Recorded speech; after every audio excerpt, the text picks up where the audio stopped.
querido Paul. Y por supuesto, el tema de este día es poder analizar la lectura que tienen de nuestros respetables invitados de cómo se dio la sesión inaugural de la Asamblea Nacional, donde, de acuerdo a lo que titula la prensa, ADN ¿sería una nueva aplanadora o esa mayoría es una mayoría frágil y solo de coyuntura? ¿Cuánto durará? Es la pregunta del millón y con la que quiero arrancar junto al doctor Alfonso Oramas Gros. Qué gusto, mi querido doctor, bienvenido. ¿Cómo vio el desarrollo de la sesión inaugural de la Asamblea Nacional?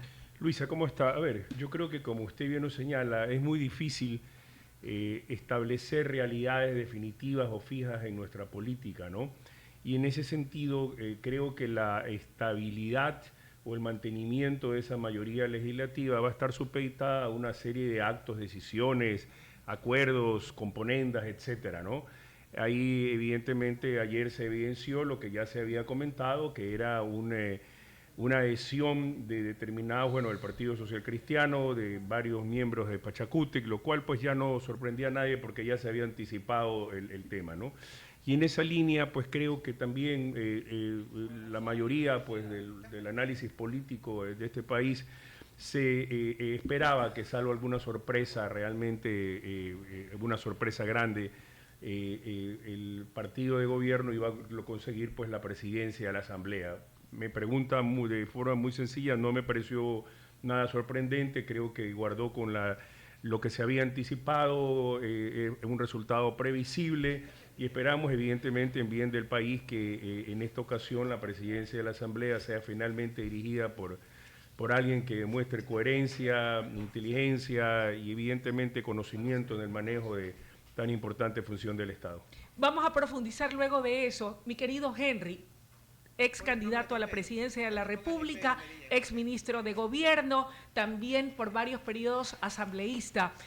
¿Cuál es tu visión de la forma en que se desarrollaron los eventos el día de ayer en la Asamblea? Más allá de que, como bien puntualizaba el doctor Oramas, no hubo mayores sorpresas, pero ¿qué lectura tienes de cómo se suscitaron los hechos y cómo queda la revolución ciudadana?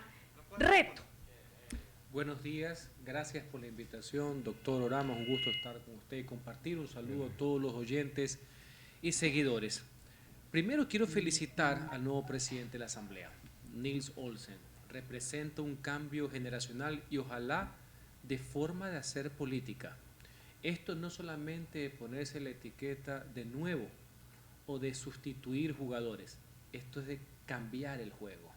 Eso para mí es lo importante. Él tiene las credenciales, tiene las ganas, etcétera, y eso es importante. Y ojalá que lo de ayer, que lo veo como un acto de gobernabilidad, porque ha sido ministro del régimen, ahora elegido por el pueblo, me parece bien. Por experiencia les digo, la gobernabilidad no se decreta, se la construye día a día. Me parece bien que el presidente tenga un problema menos de no tener una caterva de conspiradores y de golpistas que por venganza, porque ser enloquecidos por el dinero, por lo que fuera, quieran tratar de derrocarlo. Ese es un problema menos. Pero a eso tenemos que evitar caer en las malas prácticas del pasado. Ojalá que haya gobernabilidad con independencia de funciones, que haya coordinación con el Ejecutivo, más no sumisión. Nadie quiere a una Gabriela Rivadeneira de la derecha, por si acaso, ¿no? Así que en ese sentido, todo el apoyo necesario, todo el que sea, porque creo que Olsen y esta mayoría que tiene un sesgo de fragilidad, ayer solo se mostraron el tema de las autoridades con ciertas escaramuzas por ahí. Esperemos que esa mayoría sirva para ciertos cambios que no son de cantidad, son de calidad, porque quitémonos de la cabeza que la Asamblea funciona por la cantidad de leyes que aprueba como si fueran balas de metralleta. Así no funciona. Pero, por ejemplo, una reforma legal vía el tema laboral, o por qué no las reformas parciales de la Constitución va a ser la prueba de fuego.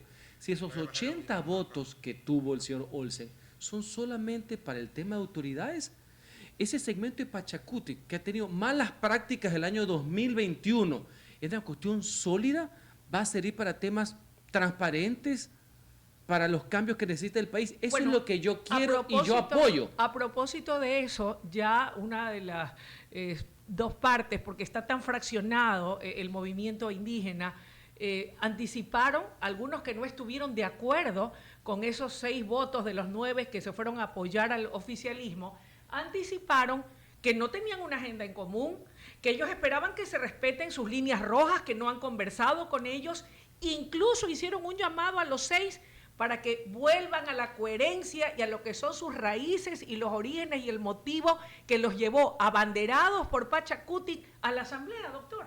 Bueno, es lógico que Pachacuti señale como movimiento efectivamente aquella, o sea, ya también es un secreto a voces que existen no solo al interior de Pachacútec, al interior de la CONAIE, al interior del movimiento indígena, serias distorsiones, ¿no?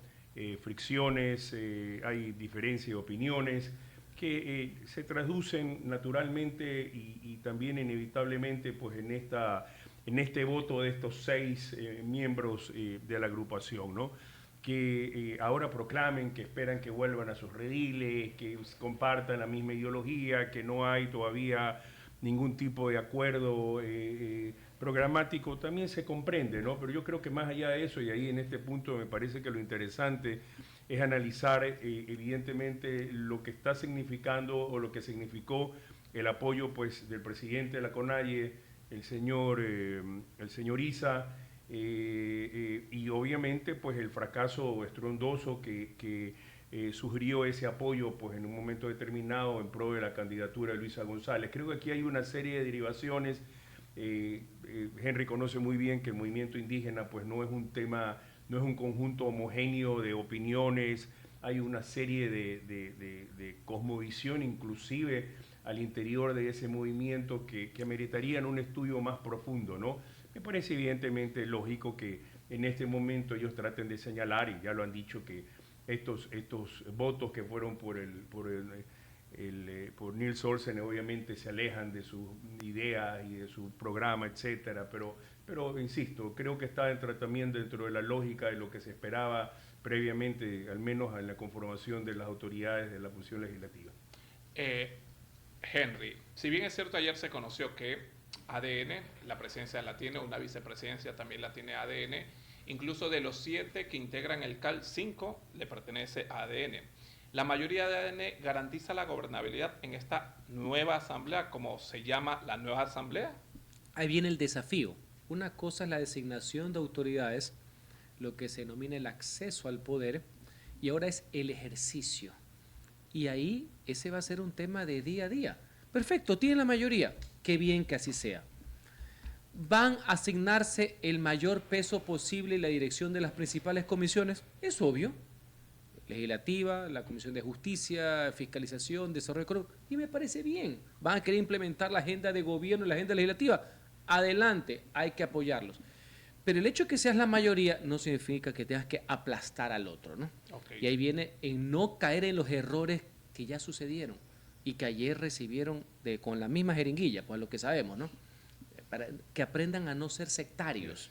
¿Ya? El hecho de que alguien esté en mayoría, alguien esté en minoría, no significa que no se respeten ni las reglas del juego, ni las reglas democráticas, ni el ordenamiento jurídico, ni que hay que saltarse absolutamente nadie, ni que hay que ser arbitrario y autoritario. Así que en el ejercicio, y ahí viene el por qué yo creo que lo designaron a Nils.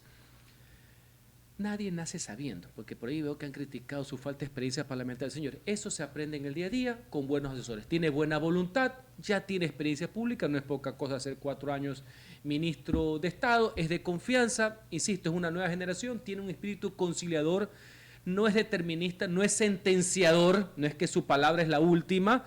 Eso es bueno porque, a diferencia del Ejecutivo, este es un órgano colegiado, donde todos los días te juegas tu puesto. Todos los días te juegas tu mayoría. Ojo con el tema, más tomando en cuenta que es relativamente frágil. Relativamente, tiene 3 votos, digamos, de diferencia, más allá que ahora es mucho más normado y reglado el destituir autoridades, entre otras cosas. Así que yo espero que ya aterrizado el tema, puedan tratar de hacerlo de la mejor manera y no caer en esa tentación de ser como los otros, que es la salida más fácil y es el temor que tiene una parte también de de la ciudadanía. ¿Y es una mayoría estable o que con el pasar de los tiempos o meses Coincido se puede con el fraccionar o doctor, débil? yo no puedo sentenciar, Arosemena Monroe decía, no tengo alma de pitonisa. La política es muy compleja en ese sentido, hay mucha pasión de por medio. Recordemos que ADN también no es que es la consolidación de un proyecto político, no es que ha llegado la izquierda democrática que llegó al poder en el 88, pues se fundó en el 70, pues, ¿no? Con cuadros, ¿no? También ahí hay un poco de parches de todos lados. Esperemos que como no hay ese ambiente conspiracional, vemos que hay madurez política de muchos actores políticos y de la sociedad civil, esperemos que se vayan consolidando. Eso para mí es lo importante. Henry, tú fuiste ministro de gobierno y fuiste muchos años asambleísta. Tú conoces cómo es el tej y maneje. Estuviste tanto como parlamentario como la persona, el premier, el que tiene que hacer los acercamientos con los diferentes bloques legislativos, los cabildeos, hechos en buena lid.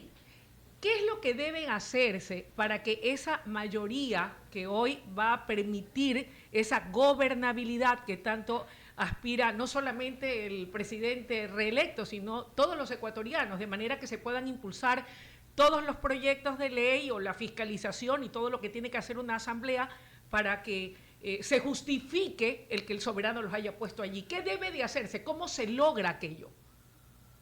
Un criterio, porque no es que uno se las sabe todas. Pero así es. Como la política y la ideología y los partidos tienden a dividir, el presidente ha demostrado que es muy hábil, es muy astuto. Converjamos en las causas. Si ponemos las causas, las coincidencias van a salir. Le voy a poner un ejemplo sencillo. Si queremos hacer la reforma constitucional, que ya hay dictamen de la Corte, para eliminar el Consejo de Participación, se va a unir la izquierda y la derecha, menos el correísmo. Ahí ya tienes la coincidencia, que es por la causa. Y ahí ya tienes los votos. Ahí ya tienes los votos, explico. Ya va, por las causas vas abriendo y con una ventaja, lo señaló el doctor. Pachacutic tiene un liderazgo fraccionado, pero tiene a un ex candidato presidencial amnistiado, valga la razón, por anarquista, por generar violencia en el país, de que no fue sus ideas respaldadas, ni en las urnas, no digo como candidato, sino lo que pasó en la segunda vuelta. Entonces es absolutamente legítimo que un sector de Pachacutic pueda votar por estas causas que no son de derecha del presidente, sino que son unas causas nacionales. Y adicionalmente, hay otro tipo de características. Me dices en mi experiencia, hay momentos que lastimosamente no juegan a favor. A mí me tocó, en los 2 meses que conviví de ministro con la Asamblea, a mí me tocó un golpista, me tocó un Saquicela. Es un tipo de baja ralea, un hombre que quería ser presidente interino, debería estar expreso. No es la misma coyuntura ahora. Está Nils Olsen, por Dios. O sea, es otra situación, lastimosamente era otra situación. Yo viví como ministro una hoguera de golpistas, ¿ya? Que se querían repartir, un acecho donde no había ningún diálogo posible. Y por eso, lastimosamente, porque creo que no es una solución per se, pero fue democrática y constitucional, se tomó la medida que se tomó. Pero como asambleísta le digo, hay que dialogar, no hay que chantajear. Y cuando haya posiciones que fundamentar, se lo hace. Así como los jueces hablan a través de las providencias, los legisladores hablan a través de sus ponencias. Hay que poner las cartas sobre la mesa y debatir cuál es la posición. Hablando de causas y de las causas nacionales, desde su respetable punto de vista, doctor Oramas, y luego me gustaría escuchar tu criterio, Henry, ¿cuáles son esas tesis y esos postulados? ¿Cuál debiera ser la agenda o los puntos esenciales y principales que deberá tomar en cuenta la nueva conformación de la Asamblea liderada por el señor Nils Olsen como titular del sería Legislativo? Interesante también conocer cuál es el anhelo, el objetivo político también del partido dominante, en este caso de ADN, ¿no? Creo que obviamente pues este es un tema que va a ir evolucionando con el correr el paso de las semanas. Lo preguntaba en función de lo que vivimos, de lo que es el país. La país. reforma o la Asamblea Constituyente, la reforma constitucional, creo que eso va a estar ahí definitivamente. Es punto obligado. Yo creo que va a ser punto obligado, porque de hecho pues Noboa pues así lo ha sostenido, ¿no? Todavía se sigue discutiendo el asunto de si es que efectivamente conviene o no, pues con todo el trajín electoral que significa pues la parte de la convocatoria, la conformación. ¿Y usted es partidario de una constituyente o de una reforma vía asamblea? Ahí hay una discusión también muy constitucionalista y usted puede escuchar opiniones también de expertos en el tema, algunos que creen que la única forma de desarmar esa estructura constitucional es a través de una nueva asamblea, pero ciertamente en un país tan polarizado, con tantas tensiones, el proceso en sí de la asamblea también puede resultar desgastante para el gobierno, ¿no? Entonces simplemente imagínense que si esta asamblea no es convocada casi de forma inmediata y el obvio desgaste que puede tener el mandatario podría significar en un momento un revés en la conformación también de la asamblea. No digo que por eso no se la convoque, pero todo esto viene también o gira en torno a un cálculo que debe ser medido y que debe ser realizado de forma muy objetiva, ¿no? Hay también la posibilidad de que se realicen ciertas reformas vía reformas constitucionales a través de la Asamblea, pero insisto, creo que todavía tenemos que ver cuál es, que no está definido el alcance y la expectativa real del gobierno. ¿Qué opinas tú, Henry? ¿Eres partidario de la constituyente? ¿Eres partidario de una reforma? ¿Podría, y permíteme solo complementar la pregunta para que puedas ampliarte en tu respuesta, ¿podría el gobierno del presidente reelecto Daniel Noboa alcanzar esa gobernabilidad con el actual marco constitucional o definitivamente debemos ir a una constituyente? Yo estoy absolutamente a favor de los cambios constitucionales. No soy proclive al status quo y no hacer nada. No, vamos a los cambios. Mi diferencia con el debate que ha surgido ahora, de los cuales estoy activo porque quiero aportar, es que yo creo que primero se tiene que ver cuáles son los temas. Y sobre los temas, veamos cuál es la vía. Aquí lo hemos hecho al revés. ¿Qué temas no deben faltar y deben tocarse? ¿Cómo? Toda la parte orgánica de Montecristi es un desastre. Y cada vez hay mayor consenso. Le digo porque tengo los últimos años en la arena y no siempre fue así. Los que antes criticaban el Consejo de Participación, que los conozco como que se lo hubiera parido, después les encantó. No sé si ahora, imagino que ahora de nuevo ya no les gusta. A mí nunca me gustó y siempre quise eliminarlo. Entonces ya hay un consenso, el tema económico, los sectores estratégicos, el carácter estatista de la Constitución, su carácter reglamentario. ¿Cómo puede ser posible que temas laborales estén en la Constitución? El tema de la no arbitraje, muchos temas. ¿Pero vía reforma o vía constituyente? Hoy, ahí viene el tema, hoy, casi todos los dictámenes de la Corte permiten hacerlo vía reforma parcial, que son 2 debates en la Asamblea y una sola elección, referéndum, que es una ratificación popular. Ahora bien, como no le tengo miedo al cambio, si eso no hay la coyuntura, que es menos traumática que la otra, pero que sin embargo, y he estado en algunos talleres, puede ser que le metas tanto la mano que termine medio trasquilada, vamos a la otra. Vamos a la constituyente, eso sí, vamos, pero la hacemos bien. ¿No hay el riesgo de que termine haciéndose lo mismo que ocurrió con la de Montecristi, entonces, a corte y medida del correísmo? Entonces, si no quieres eso, vamos a la reforma, para que veas que primero es qué es lo que quieres hacer. Okay. Y después la vía, pero aquí estamos al revés, y por eso es que salta tu legítima inquietud. ¿Y sabes por qué salta? Porque si tú revisas el plan de gobierno del presidente Noboa, no está. Si revisas el plan legislativo, no está. En la segunda vuelta lo dijo, muy de pasada en su estilo adusto. Algo dijo el Consejo de Participación y dijo que no le gustaba un Congreso bicameral. Y algo dijo de política penal, no de artículos constitucionales. Y eso es lo único que tenemos. Y algunos han sentenciado que esa es la idea fuerza de la constituyente. No la hay. No sé hasta qué punto el presidente considere que pueda hacerse vía la Asamblea actual, que está 0 kilómetros. O piensan que hay que amputarla políticamente y no dejarla hacer nada, solo que no molesten y que la haga la constituyente. Y recordemos algo, según nuestro nuevo marco constitucional, nos guste o no, yo voté que no en el 2008 por Montecristi, pero tengo que cumplirla. Conviven las dos, pues, ¿no? Esto va a ser muy parecido a lo del año 97. Si se instala una constituyente, la Asamblea sigue, ¿no? La de Nils Olsen sigue. Ojalá que Nils Olsen sea como Heinz Meller y ojalá que el próximo presidente o presidente de la constituyente sea como Hurtado, porque si no, ahí va a haber un choque de trenes.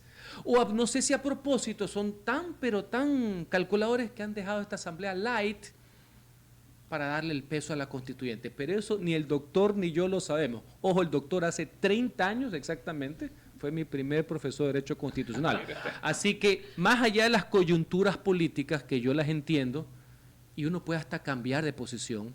Uno tiene que motivar el por qué cambió. Lo que no quisiera es, por tratar de acomodarme con una posición, decir una sandez que no puedo sustentar jurídicamente. Yo le tengo terror a eso. Y todo está prematuro, ¿no? Porque recién Está en caliente el día viernes, o sea, nueva. Mañana se tienen que conformar las comisiones. Correcto. Y vamos viendo un segundo timing de cómo se va votando.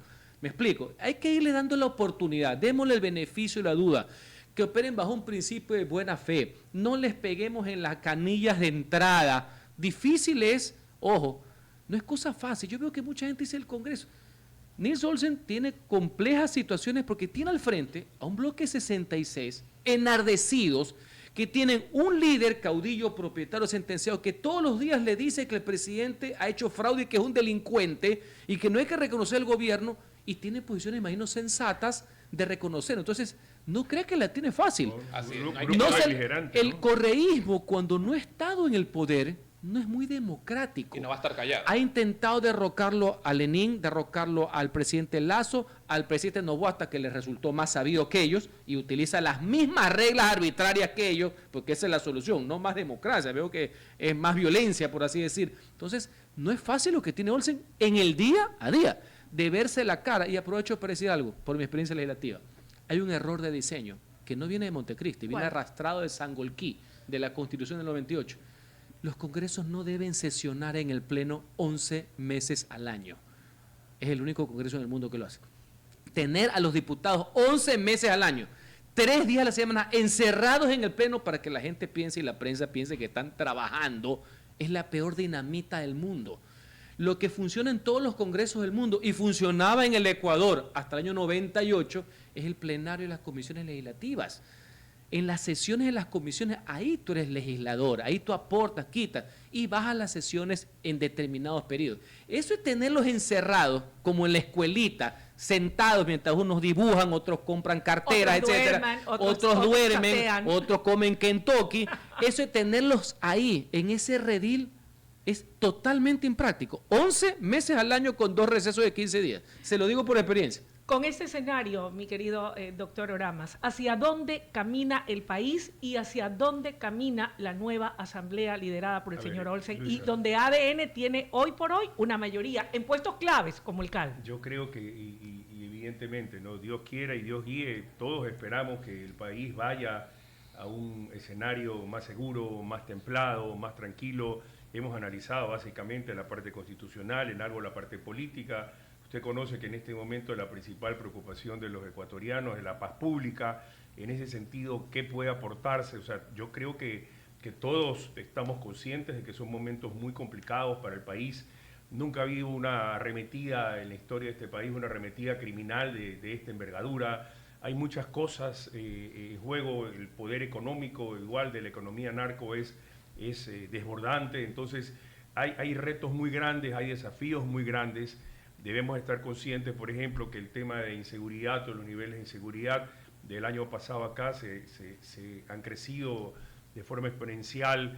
Obviamente siempre habrá pues la justificación de que se matan entre ellos, entre los grupos criminales, pero igual, pues no, yo creo que dentro de todos los análisis, dentro de todo el análisis, también tenemos que señalar que el gobierno no solamente tiene que estar atento a esta agenda legislativa, a la eventual agenda constitucional, sino también a esta lucha, que es una lucha complicadísima, lo ha sido para todos los países del mundo que están inmersos en este tipo de conflictos, y en esa línea también simplemente augurarles que se iluminen y que traten de establecer alternativas reales, viables, posibles para esta población. Políticamente hablando y más allá del bloque oficialista, que en este momento, frágil o no, el tiempo lo dirá, tiene una mayoría, ¿cuál va a ser el futuro político de la RC5, de su aliado o par Reto y de los independientes de Pachacutic y del PSC?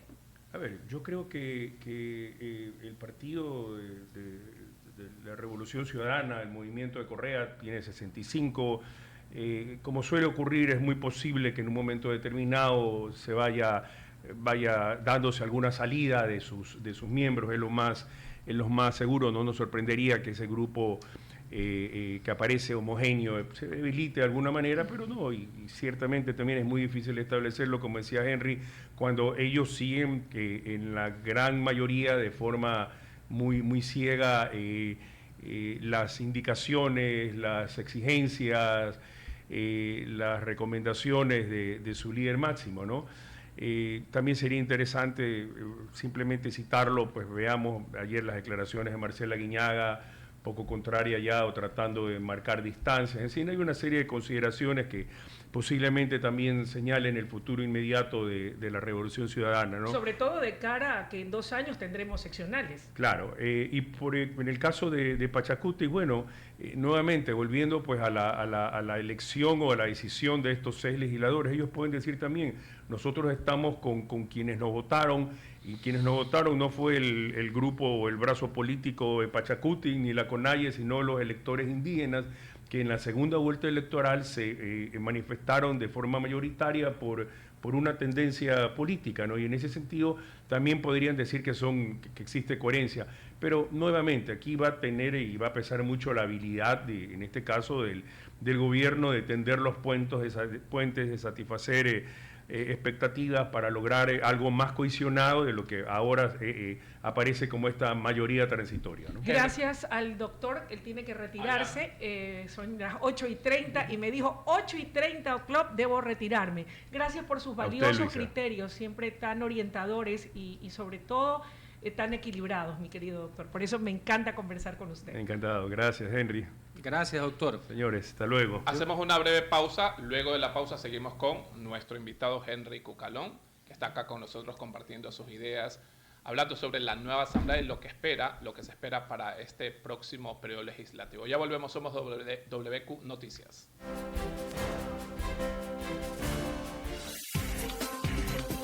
WQ Radio. WQ Radio. Está siendo retransmitido por Radio Candela 90.7 en la